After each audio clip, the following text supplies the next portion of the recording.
What's up? Welcome to the Lane Brain Podcast. First and foremost, let's get this out of the way.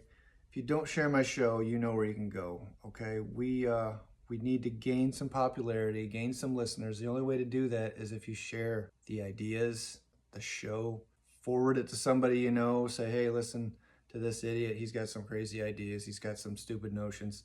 Like today.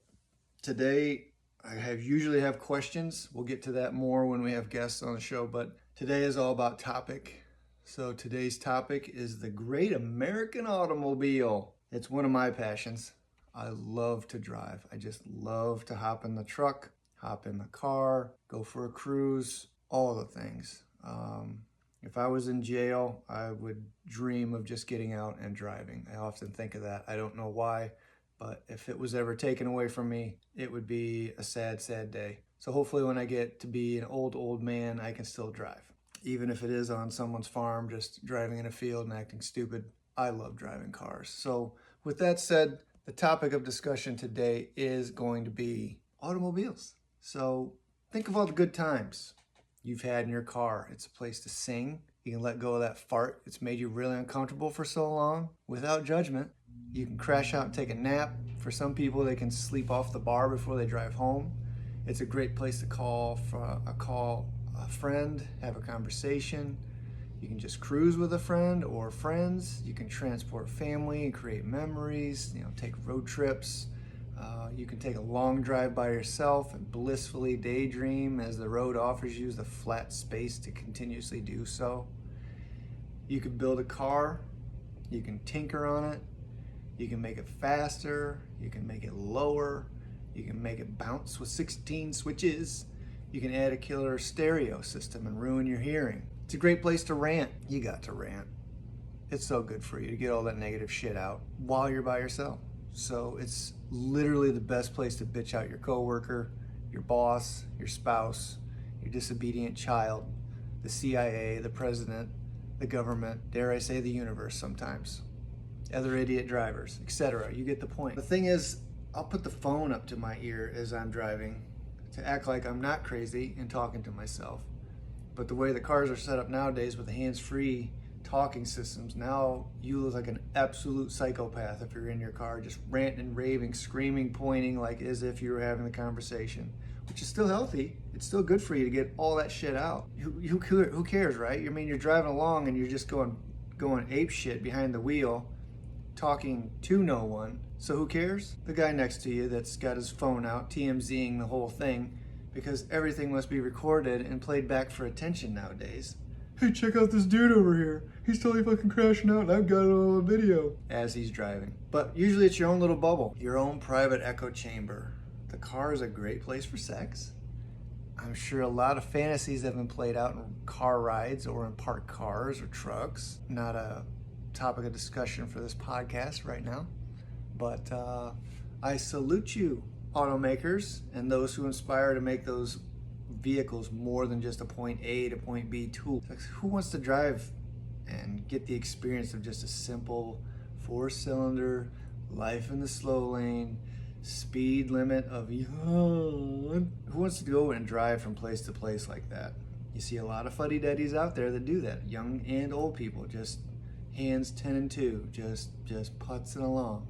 This is a vehicle. I get this from point A to point B. Oh, I shuttle right around those people. You people shouldn't be on the road. There should be a little bit of pep, a little bit of zip on occasion, right? I digress.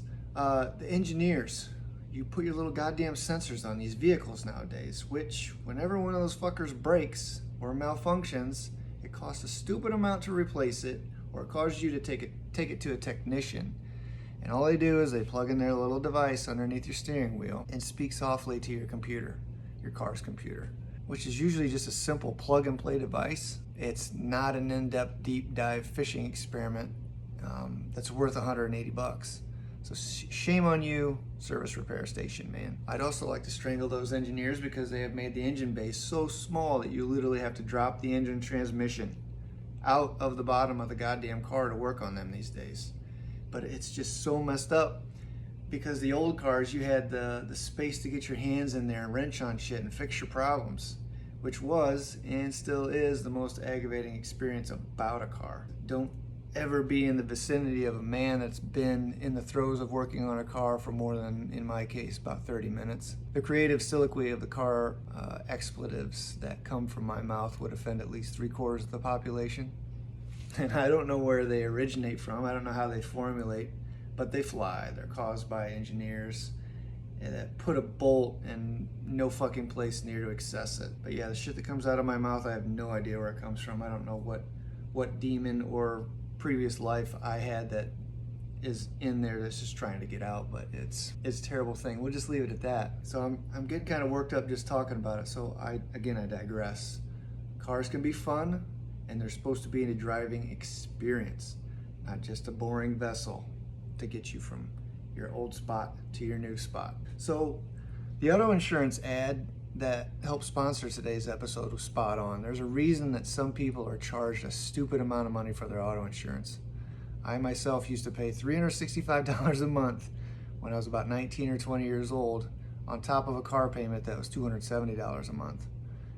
Yeah, add that up. I was working in a furniture store, making $9 an hour, and yes, living at home, thank God. Now, insurance for everybody that age is high for a fucking reason. And I'll share a few of those examples here in a minute. One of the things that helped back then was the offset cost of gas. Gas wasn't bend you over and rape you prices. It was only a $1.03 for 93, baby. When I turned 16, I was fortunate enough for my first car to be a white 1964 Chevrolet Super Sport Impala. Don't be fooled by the Super Sport idea. It was not anything sporty, speedy, agile.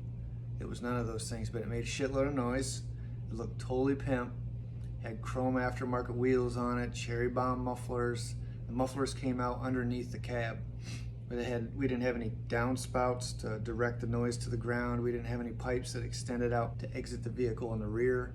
So basically it just rumbled your ass in the seat. It had a 327 V8, just a 4-barrel carburetor, headers, and it had a 2-speed power glide transmission. I think the 2-speed may have been the most disappointing feature about the car.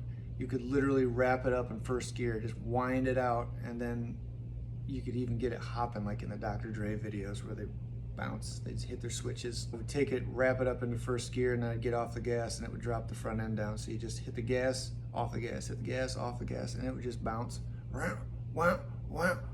Go look at a Dr. Dre video, nothing but a G thing, you'll see what I'm talking about. But yeah, it would wind up in first gear, but then you'd hit that second gear, bam, and it calmed the RPMs right down and just left you right in cruising speed. You were just kind of stuck. So that's the way it was back then. So now it's time for show and tell for all the YouTube channel viewers. Here is a picture of me in great high school photo form. Hopefully you can see that really well. This is high school senior picture photo day. This is vintage Lane right here. That's 165 pounds of fucking stud muffin right there, emitting from a picture, boy. You should be thankful it's framed. You know, you can contain the studliness of this picture, kind of like Vigo from Ghostbusters 2. It's like a glowing picture of Jesus Christ himself. Hey, Jesus is in all of us, and Jesus knows that carburetor-fed engines and loud exhaust is the way to a righteous and good soul. But there she is. Look at that beauty. I'll post up a couple more pictures on YouTube so you can get a good idea what she looks like and what she looks like now. But the interior of that car was and still is all original. It's like a blue color, a white car with a blue interior. So it being all original, it has retained that smell. The smell of olden days, you know what I'm talking about? Maybe you have to be a car nut to appreciate something like that, but it's not the smell of your grandparents' furniture. It's more of a mix of musty garage floor and expanded extra unfiltered gas fumes, and just fucking nostalgia. Yeah, shit and get she would not, but she is literally a tank with a small engine. But sounded badass, it cruised well, it definitely turned heads. It's like Detroit style and Detroit metal, baby. Yeah! But she's still around today. She's in my garage, just sitting there under a cover waiting for me to be able to afford to get her back to roadworthy. You know, kids, family obligations and such kind of keep me from it. And it's only there in my garage today by means of a guardian angel, a driving guardian angel. One that I truly believe I had and I still have. So anyway, Go back to your first car. If you had any memories of it at all, I'm betting you can remember what it smelled like, what it felt like when you drove it. Maybe it's cool stereo, maybe it didn't have a stereo, maybe it didn't have heat. Maybe it was flawless and all you had to do was wash it and go. Maybe it was the car that all your friends piled in when it's time to go somewhere. But there was something that ties an emotion to having it.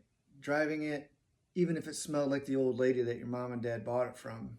Maybe it's from her hair treatment. Maybe she had diapers. I don't know. Maybe some dude's cigarettes. Maybe the dude smoked in it before he got it or before you got it.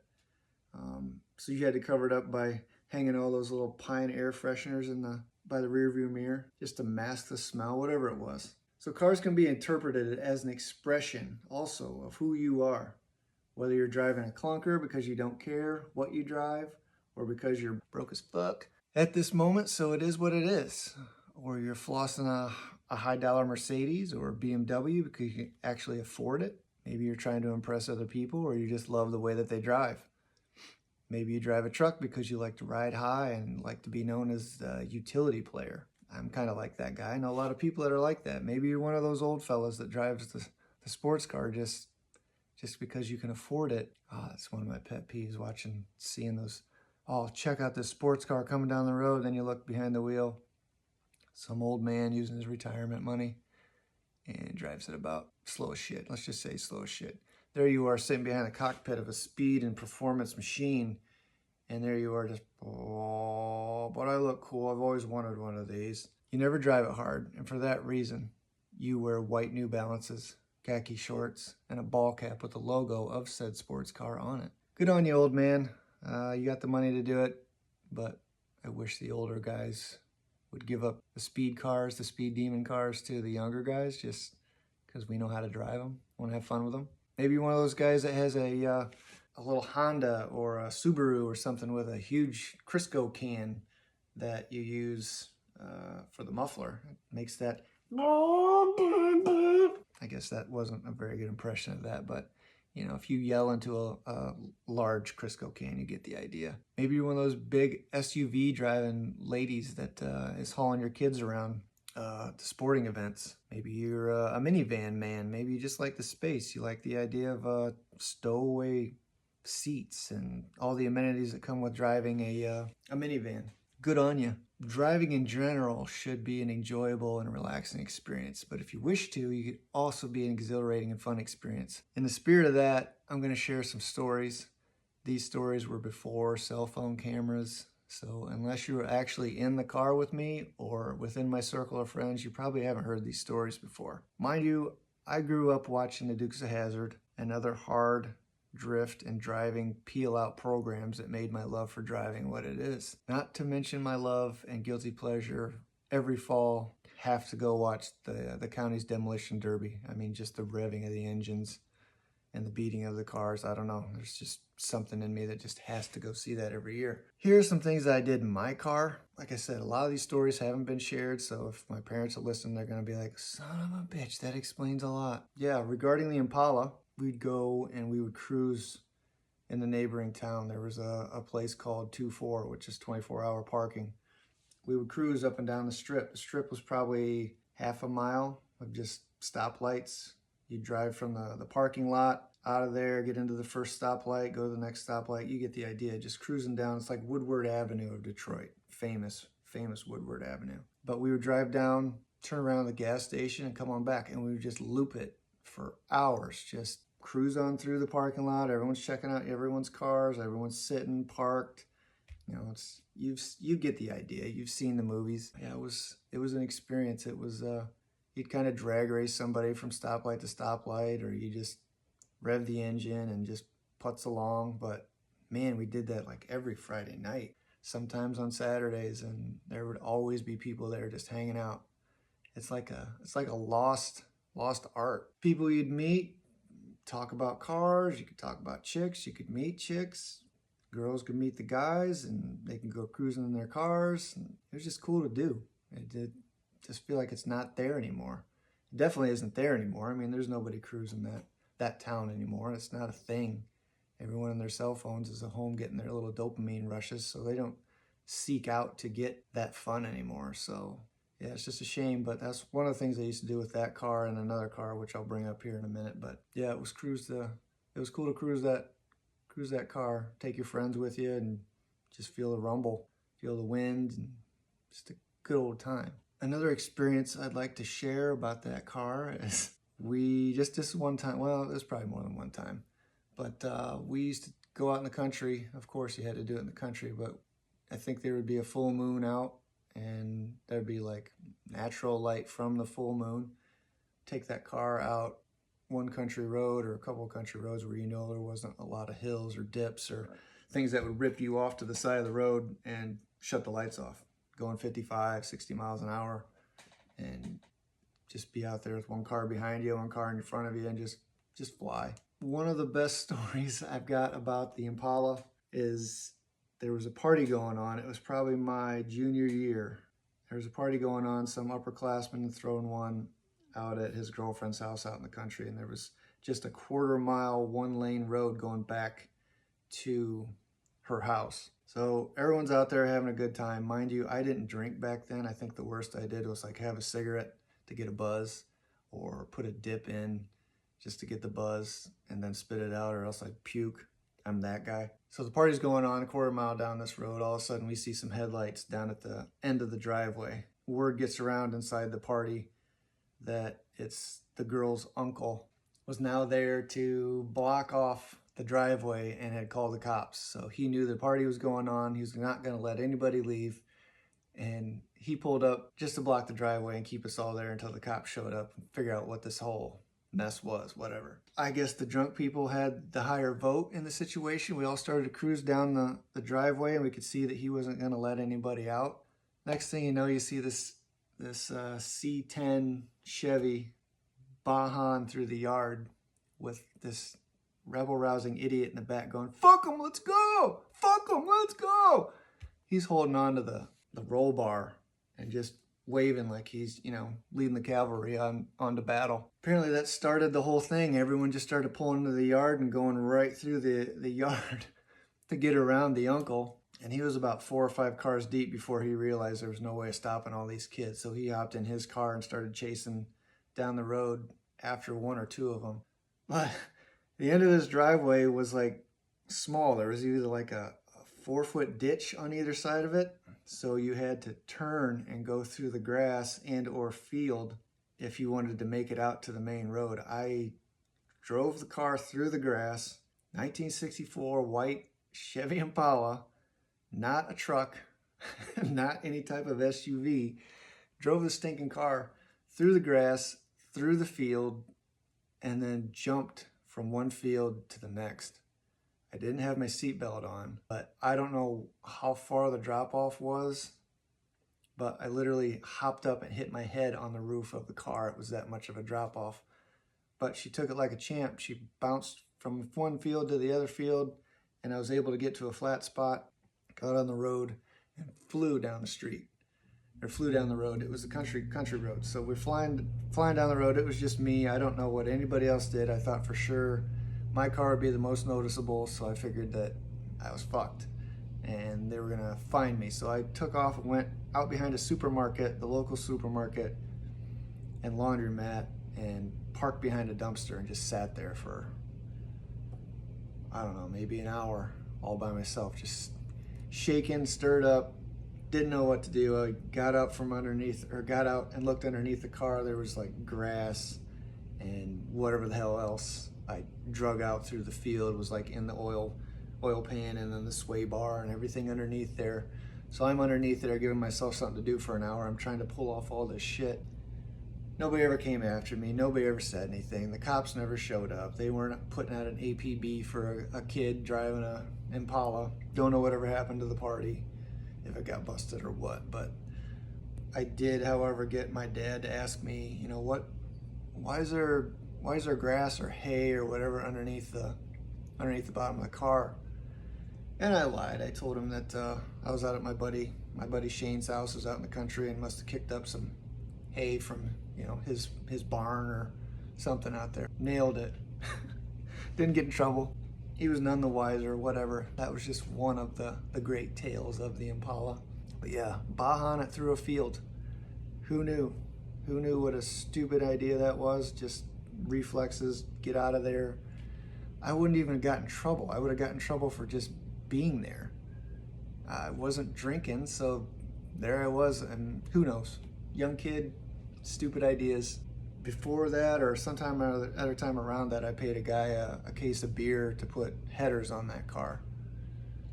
So if you've ever put headers on a V8, or anything for that matter, big tube, opens up the exhaust, makes a shitload of noise until you get a muffler on it and get it to the right location on the car, whatever. I put those had him put those headers on, and then it sounded like a demolition derby car. It sounded like a race car. So we took this thing and we just ripped it around the countryside, and it sounded so loud. It sounded like a NASCAR race. And so we're out there just cruising around, ripping around, just hoping the police don't find us, and limping it through town so that maybe they don't draw too much attention to it until we get some exhaust on it. Just a lot of fun in that car. Is another good story is I was heading to a party for the track team. My track coach was putting on a party. He also lived out in the country, but there was a corner about a quarter mile away from his house, and I was following my buddy Shane, who had like a 1970 Boss Mustang, or not, it wasn't a Boss, but it was a Mach 1. And he turned the corner, nailed it, see his wheel peel, and made some noise, and I'm sure everyone at the party was like, oh, here they come, you know. Well, I wanted to be cool too. So I turned onto that road, stomped on the gas, spun the ass end around, and went face down into the ditch with this car. So the ass end of this car is sticking up straight up, not straight up, but probably at about a 70-degree angle, or nose down into the ditch. I mean, this is a classic automobile, and I've already Baha'd it through a field, and now I'm face down into a ditch. We end up having a local guy come over with his truck and just pulled the thing right out.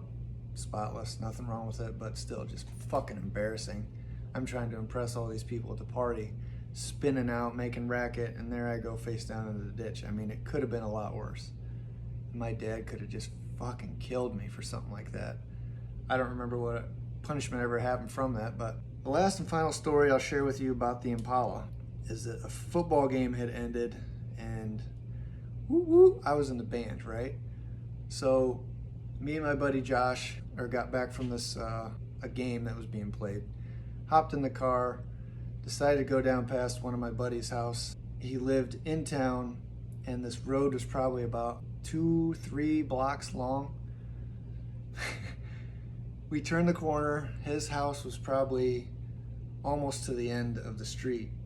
So I turned the corner, just hammered down, flying down the road, making a bunch of noise in this car.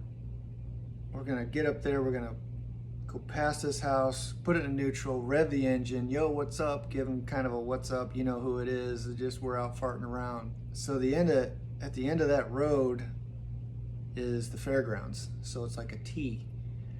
So basically I'm driving 60 miles an hour towards the T. And stupidly, I don't know why, but we rev the engine, and then here comes the T. And at that T was the fairgrounds, and then my grandpa's house was right here on the corner. So we could only go left or right. Straight was like a fence and then a barn. So we're driving 60, rev the engine, realize what type of situation we're in split seconds, bumped it back down to the drive, stomped on the brakes, and totally drifted a big ass heavy tank of a car around this corner and hit the gas and just tore out of there. I don't know how. Like I said, the guardian angels that protect me while I'm out driving or were on point that night, I don't know how it actually happened. I don't know how we survived that. That would have been the end of that car. But for whatever reason, going 60, slam on the brakes, slide sideways. Like I said, Dukes of Hazzard shit. Watching Bullet. Just movies where you drift. Just doing stupid shit like that. I can't believe we didn't crash that car that day. Anyway, so those are some stories, crazy stories about that car. Like I said, I love to drive, so there's many more stories. I graduated from that car to a sweet Camaro. I know you're probably thinking, whoa, redneck boy. Had a Camaro, did you? Oh yeah, I did. And it was a teal green metallic 1995 Camaro Z28. It had the 350 LT1 with the automatic transmission. I ended up putting headers on it, Flowmaster, put a cam, a throttle body, roller rockers, aftermarket hood scoop. So I got the fully functional ram air, a K&N air filter, but it had the stock rims on it, put new tires on it, all that good stuff. But yeah, you got to be a car guy to understand all this. So hopefully you understand a little bit of what I'm talking about. But that car would rip. And I'll put a couple pictures up on YouTube so you can see exactly what I'm talking about. But yeah, that car, a lot of memories in that car, a lot of drag racing in that car, a lot of cruising in that car. When we used to cruise, my buddy Dave had, I think, a 90, maybe a 95 Z28. He didn't have all the goodies on it, but he put an exhaust on it.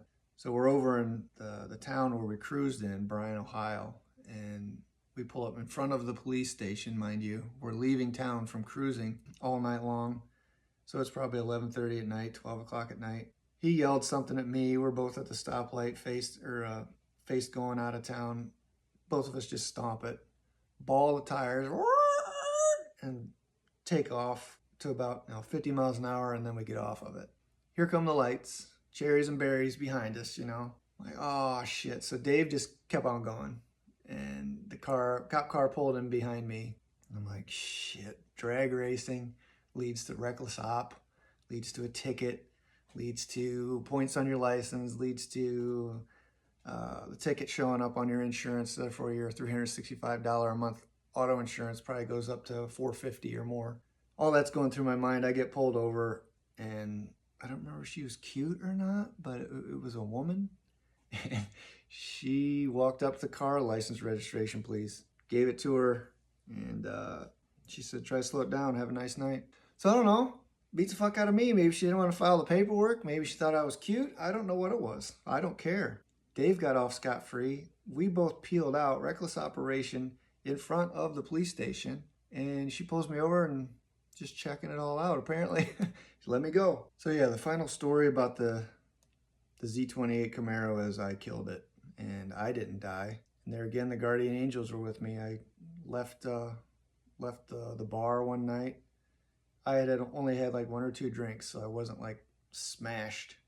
And it was just time to go home. So I went home, turned a corner on a country road, got into it a little bit. I mean, it wasn't pegged. It wasn't even 3/4 of the way down, but went up over a hill. The ground was wet. It hit second gear and just started fishtailing and shot me right off into the ditch.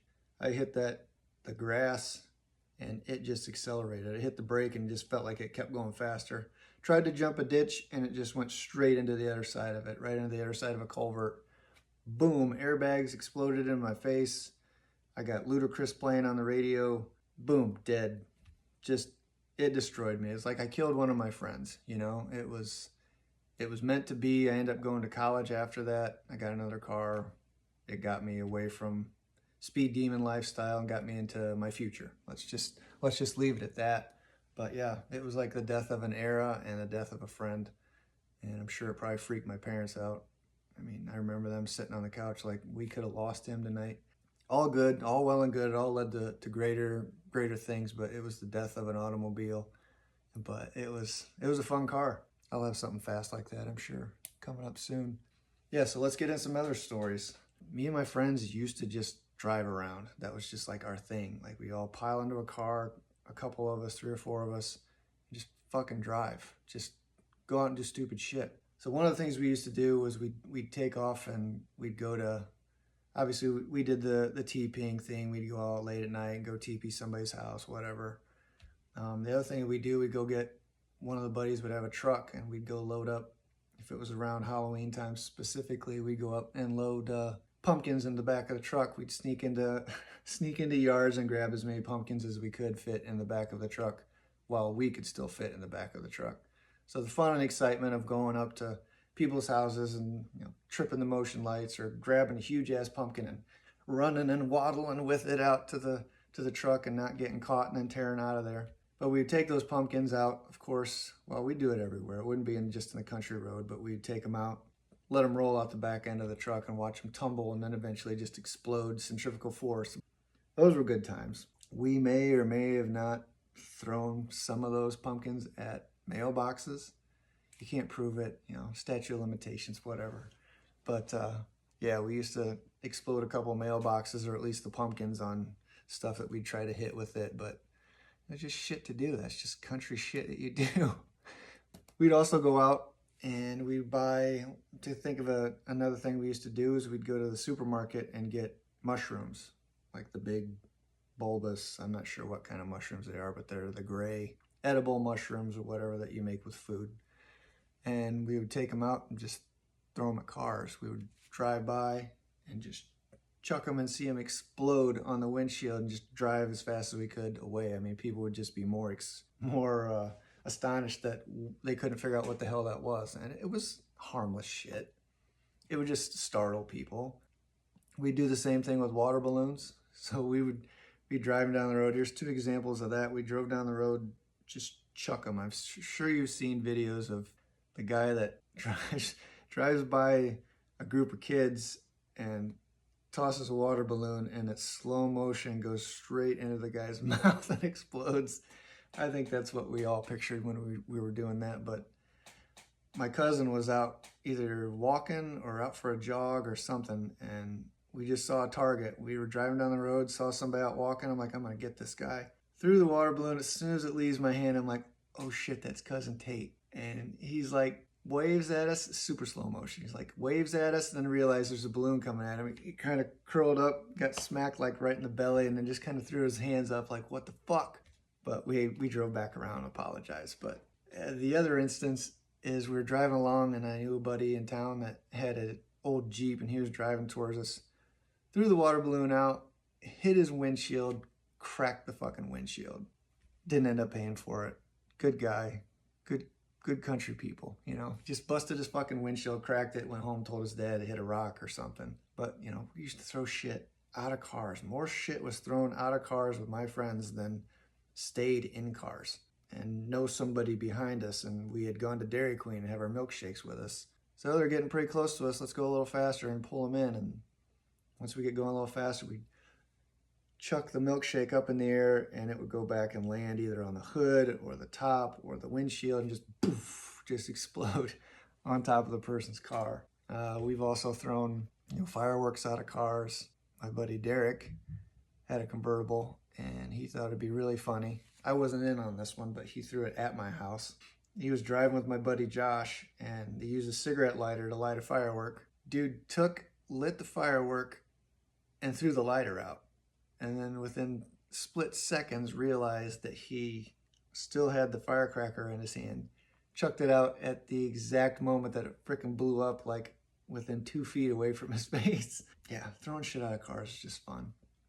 There again, not just a vessel to get you from point A to point B. One of the craziest things you can remember about cars is the experience of near death. Like I said, crashing them, and or almost crashing them, drifting them, almost crashing them, whatever. One of the best stories I had was one of my buddies, Derek. He had a convertible, LeBaron, and we went out to see my girlfriend, and it was so late at night, like 1 in the morning or whatever, that we were just gonna sneak down. She lived down this long half-mile driveway of just dirt, stones, whatever, between 2 fields, right?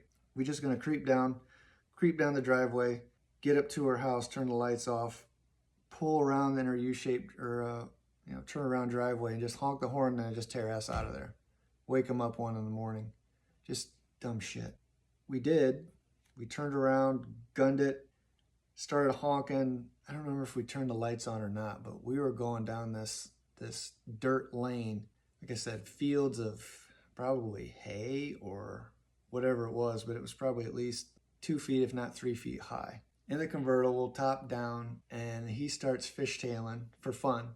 Just for funsies, just starts going, we're going 50 miles an hour down this dirt lane, trying to get out of there as fast as we can. Whee! Just sliding side by side. All of a sudden, the fishtailing turns into a, we're going off this dirt path. So we slid off the dirt path and sent us into full 360 spins. I think we went around maybe 4 or 5 times in the freaking field. grass is just flying in, grasshoppers are flying in, other bugs are flying in, and we're just like spinning, just sliding, because whatever you do, you hit wet grass, wet foliage, whatever you hit, it just accelerates you. So we're spinning 100 miles an hour in 360s, finally come to a stop, just like frozen in fear or whatever. And then we just decided we get out, can we go? And we just started driving out of the field, and off down the road we went. The whole ride home, we're like laughing hysterically and like flicking grasshoppers and other bugs out of the car. Get home and have to peel all that shit out of there. It was a mess. I mean, it was incredible just that we didn't roll it. There again, guardian angels are watching over me as I drive. So maybe that's why I love driving so much. So last and final story, we used to go out and there again, get a group of us in a car, and then we'd find a couple of our other friends and they'd be in a car. And the town was so small that we would actually go out and play hide and seek. We'd play hide and seek where you had to drive around. You couldn't just sit still. We would literally drive around town and try to avoid each other. This happened to be during the day, and for whatever reason, we were on one side of the town, and we drove by my buddy Jason's house, and his dad was out. His name was Kermit. And Kermit was just standing there just talking to somebody in his driveway, and my buddy Josh, who drives this piece of shit Buick something or another, I mean, we beat the piss out of this car. It was his mom's car. I don't know how it didn't blow up. The tires didn't explode. They didn't ask questions about it, but that was his beater car. But we drove it, like I said, like the Dukes of Hazzard. But we're driving down the side street, going next to Kermit's house, and we got going about 40 miles an hour. Drove past the house. Josh, I don't know whether he pressed on the parking brake or he just slid around the corner. It was a front wheel drive car, fucking power slide all the way around this corner. All I remember is him with his hands furiously going hand over hand to try to steer into it, steer out of it. I don't know whether he meant to do it or if he was scared because he didn't know how to get out of it, but this is the way he was going to handle it. All I remember was looking to my right at my buddy's dad Kermit in the driveway, and he went from smiling expression like, hey guys, went from a wave to like a 2-finger peace sign, and his expression just faded to like, oh my God, I'm watching these kids die. And we just fucking power slid around the corner and then took off. But it was just like one of those snapshots in your mind where you just remember someone's face. And all I remember was Kermit's face just looking at us like, holy fucking shit. Anyway, plenty of other stories to be talked about as far as driving. I'd love to hear yours. There's got to be some wicked tales that you have of screwing around in a car, blowing up a car, crashing a car, your favorite car, whatever it might be. Share them with me. Share them with me on Instagram, Facebook. Put them in the comments, whatever you might want to do. Just share them with me. Comment. I'd love to hear crazy stories about automobiles. If you got pictures of your car, whether it's sweet, whether it was a beater, whatever, share those with me too. I think it's a great thing to go back and revisit memories of, oh God, now that you say that, I do remember my first car was this, X, Y, or Z. Or this is the car I have now. I used to drive a beater, but now I've graduated to this. Or this is my dream truck, blah, blah, blah. Whatever it might be. But share them with me. Facebook, TikTok, Instagram, all the Lane Brain. If you got stories you want to share with me, you can send them via email, thelanebrain with 2 E's at gmail.com. Thank you all for listening. It's been a lot of fun going down memory lane here. Like I said, maybe my parents will listen to this and they'll have some questions for me, but there's a lot of other stories they probably haven't heard. But we're going to get to maybe we'll get to those if somebody asks me questions about X, Y, or Z. But it's been fun to relive some of these moments. I'm sure that there are many more. I really need to get my friends to come on the podcast so they can recount some of the things. So thank you all for listening. This is the Lane Brain Podcast.